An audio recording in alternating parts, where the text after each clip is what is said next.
नमस्कार दोस्तों, जय श्री कृष्णा, राधे राधे। प्रिय स्वागत है आप सभी का पुनः आपके अपने YouTube चैनल मुकेश ऑनलाइन सेवा। मित्रों, होली का पर्व हो और कृष्ण को न याद किया जाए, ये शायद संभव नहीं है।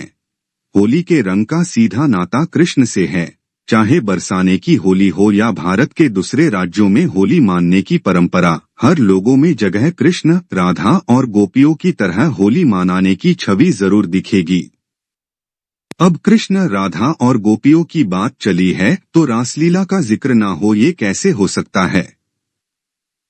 हमारे बड़े भाई सामान विनोद होसलेवाला जी ने अपना एक लेख कृष्ण की रासलीला पर लिखा है, पढ़ा। उन्होंने जो भी लिखा उससे 100% इनकार नहीं किया जा सकता। उन्होंने वही लिखा जो पुराणों और भागवत में लिखा है। वास्तव में कृष्ण जैसे महान योगी पुरुष को कलंकित करने के पीछे भी ढोंगियों और भोगियों की एक विशेष जाति का ही हाथ है, जिन्होंने अपने लाभ के लिए वो सारी अनर्गल बातें कृष्ण से जोड़ दी। अब जाति का नाम मत पूछना। उन्हीं का उदाहरण या सूत्र लेके लोग आज भी कृष्ण के चरित्र को कलंकित करने से नहीं चूकते। फिल्म रेडी में सलमान खान पर फिल्माया गया गाना कुड़ियों का नशा प्यारे, नशा सबसे नशीला है, जिसे देखो यहाँ वो हुस्न की बारिश में गीला है, इश्क के नाम पे करते सभी अब रासलीला है। मैं करूँ तो साला कैरेक्टर ढीला है, मैं करूँ तो साला कैरेक्टर ढीला है। सन 2005 में उत्तर प्रदेश में पुलिस अफसर डी.के. पांडा राधा के रूप में सिंगार करके दफ्तर में आने लगे और कहने लगे कि मुझे कृष्ण से प्यार हो गया है और मैं अब उनकी राधा हूँ। अमेरिका से उनकी एक भगत लड़की आकर साथ रहने लग गई। उनकी पत्नी वीणा पांडा का कथन था कि यह सब ढोंग हैं। इस्कॉन के संस्थापक प्रभुपाद जी एवं अमेरिका में धर्म गुरु दीपक चोपड़ा के अनुसार कृष्ण को सही प्रकार से जानने के बाद ही हम वैलेंटाइन डे, प्रेमियों का दिन के सही अर्थ को जान सकते हैं। इस्लाम को मानने वाले जो बहुपत्नीवाद में विश्वास करते हैं, सदा कृष्ण जी महाराज पर 16,000 रानी रखने का आरोप लगाकर उनका माखोल करते हैं। और ऐसे कई उदाहरण आपको कृष्ण के नाम पर मिल जाएंगे। स्वामी दयानंद सत्यार्थ प्रकाश में श्री कृष्ण जी महाराज के बारे में लिखते हैं कि पूरे महाभारत में श्री कृष्ण के चरित्र में कोई दोष नहीं मिलता एवं उन्हें आपत पुरुष कहा है। स्वामी दयानंद श्री कृष्ण जी को महान विद्वान, सदाचारी, कुशल राजनीतिज्ञ एवं सर्वथा निष्कलंक मानते हैं। फिर श्री कृष्ण जी के विषय में चोर, गोपियों का जार, रमण करने वाला, कुब्जा से संभोग करने वाला, रणछोड़ आदि प्रसिद्ध करना उनका अपमान नहीं तो क्या है। श्री कृष्ण जी के चरित्र के विषय में ऐसे मिथ्या आरोप का आधार क्या है? इन गंदे आरोपों का आधार है पुराण। आइए हम सप्रमाण अपने पक्ष को सिद्ध करते हैं। पुराण में गोपियों से कृष्ण का रमण करना। विष्णु पुराण अंश 5 अध्याय 13 श्लोक 59-60 में लिखा है, गोपियां अपने पति, पिता और भाइयों के रोकने पर भी नहीं रुकती थी। रोज रात्रि को वे रति विषय भोग की इच्छा रखने वाली कृष्ण के साथ रमण भोग किया करती थी। कृष्ण भी अपनी किशोर अवस्था का मान करते हुए रात्रि के समय उनके साथ रमण किया करते थे। कृष्ण उनके साथ किस प्रकार रमण करते थे, पुराणों के रचयिता ने श्री कृष्ण को कलंकित करने में कोई कसर नहीं छोड़ी है। भागवत पुराण स्कंद 10 अध्याय 33 श्लोक 17 में लिखा है, कृष्ण कभी उनका शरीर अपने हाथों से स्पर्श करते थे, कभी प्रेम भरी तिरछी चितवन से उनकी ओर देखते थे, कभी मस्त हो उनसे खुलकर हास विलास मजाक करते थे।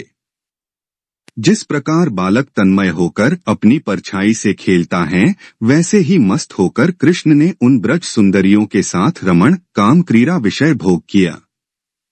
भागवत पुराण स्कंद 10 अध्याय 29 श्लोक 45-46 में लिखा है, कृष्णा ने जमुना के कपूर के सामान चमकीले बालू के तट पर गोपियों के साथ प्रवेश किया।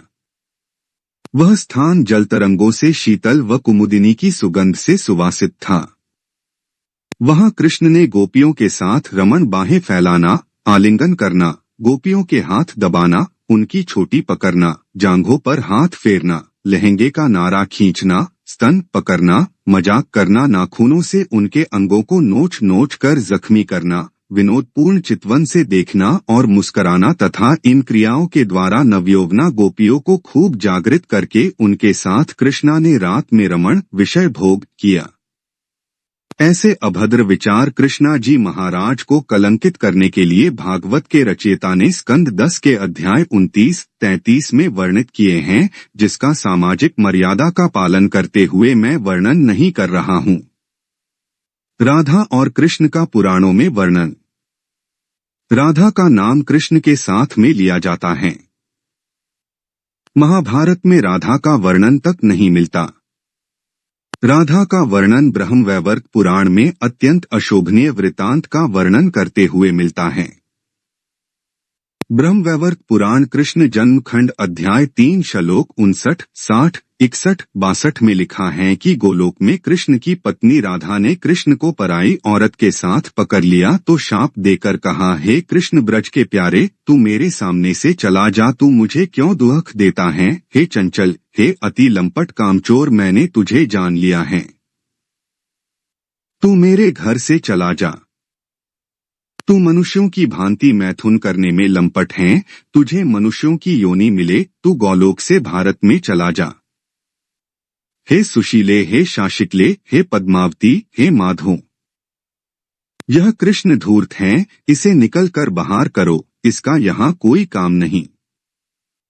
ब्रह्मवैवर्त पुराण कृष्ण जन्म खंड अध्याय 15 में राधा का कृष्ण से रमण का अत्यंत अश्लील वर्णन लिखा है, जिसका सामाजिक मर्यादा का पालन करते हुए मैं यहाँ विस्तार से वर्णन नहीं कर रहा हूँ।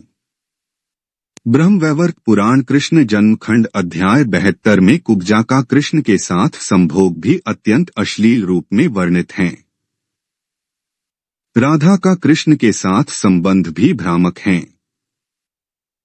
राधा कृष्ण के बामांग से पैदा होने के कारण कृष्ण की पुत्री थी अथवा रायण से विवाह होने से कृष्ण की पुत्रवधू थी। चूंकि गोलोक में रायण कृष्ण के अंश से पैदा हुआ था, इसलिए कृष्ण का पुत्र हुआ, जबकि पृथ्वी पर रायण कृष्ण की माता यशोदा का भाई था, इसलिए कृष्ण का मामा हुआ, जिससे राधा कृष्ण की मामी हुई। कृष्ण की गोपियों कौन थी? पद्म पुराण उत्तरखंड अध्याय 245 कलकत्ता से प्रकाशित में लिखा है कि रामचंद्र जी दंडक अरण्य वन में जब पहुँचे तो उनके सुंदर स्वरूप को देखकर वहां के निवासी सारे ऋषि मुनि उनसे भोग करने की इच्छा करने लगे। उन सारे ऋषियों ने द्वापर के अंत में गोपियों के रूप में जन्म लिया और रामचंद्र जी कृष्ण बने, तब उन गोपियों के साथ कृष्ण ने भोग किया। इससे उन गोपियों की मोक्ष हो गई, वरना अन्य प्रकार से उनकी संसार रूपी भवसागर से मुक्ति कभी न होती। क्या गोपियों की उत्पत्ति का दृष्टांत बुद्धि से स्वीकार किया जा सकता है?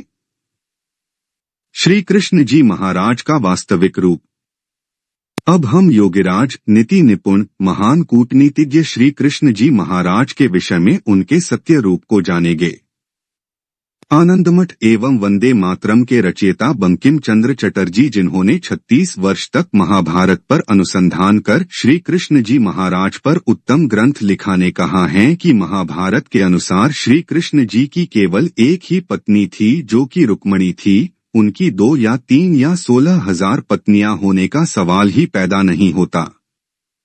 रुक्मणी से विवाह के पश्चात श्री कृष्ण रुक्मणी के साथ बद्रिक आश्रम चले गए और 12 वर्ष तक तप एवं ब्रह्मचर्य का पालन करने के पश्चात उनका एक पुत्र हुआ, जिसका नाम प्रद्युम्न था। यह श्री कृष्ण के चरित्र के साथ अन्याय है कि उनका नाम 16,000 गोपियों के साथ जोड़ा जाता है। महाभारत के श्री कृष्ण जैसा अलौकिक पुरुष, जिसे कोई पाप नहीं किया और जिस जैसा इस पूरी पृथ्वी पर कभी कभी जन्म लेता है। स्वामी दयानंद जी सत्यार्थ प्रकाश में वही कथन लिखते हैं जैसा बंकिम चंद्र चटर्जी ने कहा है।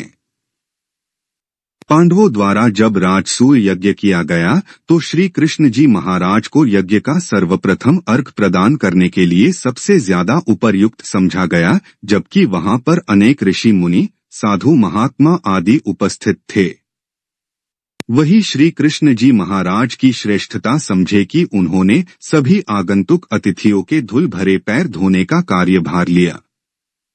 श्री कृष्ण जी महाराज को सबसे बड़ा कूटनीतिज्ञ भी इसीलिए कहा जाता है क्योंकि उन्होंने बिना हथियार उठाए न केवल दुष्ट कौरव सेना का नाश कर दिया बल्कि धर्म की राह पर चल रहे पांडवों को विजय भी दिलवाई। क्या है राधा का सच? राधा का अर्थ है सफलता।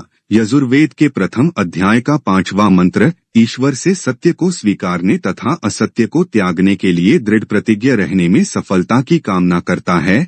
कृष्ण अपनी जिंदगी में इन दृढ़ संकल्पों और संयम का मूर्तिमान आदर्श थे।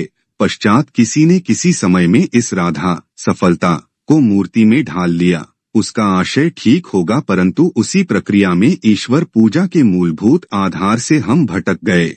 तुरंत बाद में अतिरंजित कल्पनाओं को छूट दे गई और राधा को स्त्री के रूप में गढ़ लिया। यह प्रवृत्ति निरंतर जारी रही तो कृष्ण के बारे में अपनी पत्नी के अलावा अन्य स्त्री के साथ व्यभिचार चित्रित करने वाली कहानियां गढ़ ली गईं और यह खेल चालू रहा।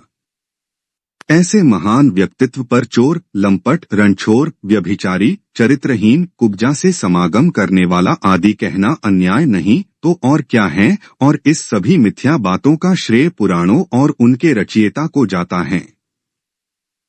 इसलिए महान कृष्ण जी महाराज पर कोई व्यर्थ का आक्षेप न लगाए एवं साधारण जनों को श्री कृष्ण जी महाराज के लिए पुराणों और भागवत में कही गई अनर्गल और मिथ्या बातें जो कृष्ण के चरित्र को कलंकित करती हैं, उनका बहिष्कार करना आवश्यक है। दोस्तों, आपका वीडियो कैसा लगा कमेंट करके जरूर बताएं। वीडियो पसंद है तो लाइक करें, चैनल को सब्सक्राइब करें, अपने ऐसे दोस्तों के साथ शेयर जरूर करें।